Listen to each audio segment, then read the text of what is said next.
북한의 미사일 발사 하루 만인 오늘 아침 북한 경비정이 서해 북방 한계선을 침범했다가 우리 군의 경고 사격을 받고 돌아갔습니다. 국방부는 내일 북한 장거리 미사일의 분석 결과를 발표합니다. 국방부 취재기자 연결하겠습니다. 권민석 기자. 네, 국방부입니다.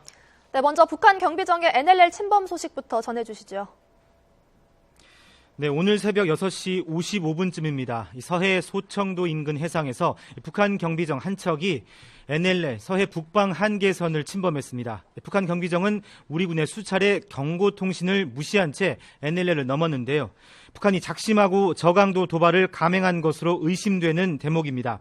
우리 군은 곧바로 경고 사격을 했습니다. 북한 경비정 인근으로 76mm 함포를 5발 발사해 경고를 보냈습니다. 북경비정은 NLL 침범 20분 만인 아침 7시 15분쯤 북쪽으로 퇴각했습니다.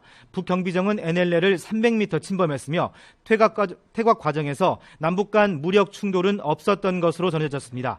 군 당국은 북한군이 우리 군의 대비 태세를 떠보기 위해 이 같은 짓을 벌인 것으로 보고 NLL 감시 태세를 강화했습니다. 또 북한이 5차 핵실험이나 잠수함 발사 탄도미사일, SLBM 시험 발사 등 추가 도발을 이어갈 수 있다고 보고 북측 동향을 예의주시하고 있습니다. 우리 군은 서해와 남해에서 북한 로켓의 잔해를 찾는 탐색 작전을 이틀째 이어가고 있습니다. 네, 또 국방부가 내일 북한의 장거리 미사일 분석 결과를 발표한다고요? 네, 그렇습니다. 국방부는 내일 오전 북한이 광명성호라고 이름 붙인 장거리 미사일의 분석 결과를 발표할 예정입니다. 보호덮개를 분석 중인 국방과학연구소 관계자 등 전문가도 함께 참석할 것으로 보입니다. 국방부는 한미가 공동으로 평가한 장거리 미사일의 크기와 무게, 사거리 또 위성 기능 여부 등 성능 분석 현황을 공개합니다.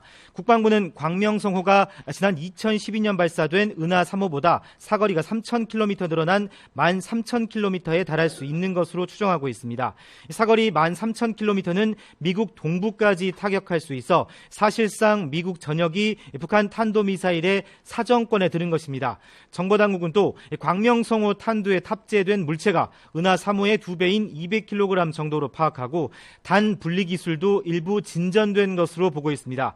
북한은 그러나 이번에 대륙간 탄도미사일의 핵심인 대기권 재진입 기술은 시험하지 않은 것으로 알려졌습니다.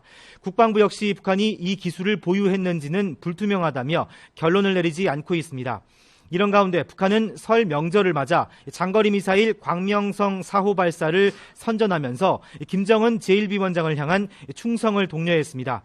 노동당 기관지 노동신문은 북한이 수소폭탄에 이어 지구 관측 위성 발사까지 성공했다면서 또 하나의 승리라고 주장했습니다. 지금까지 국방부에서 YTN 권민석입니다.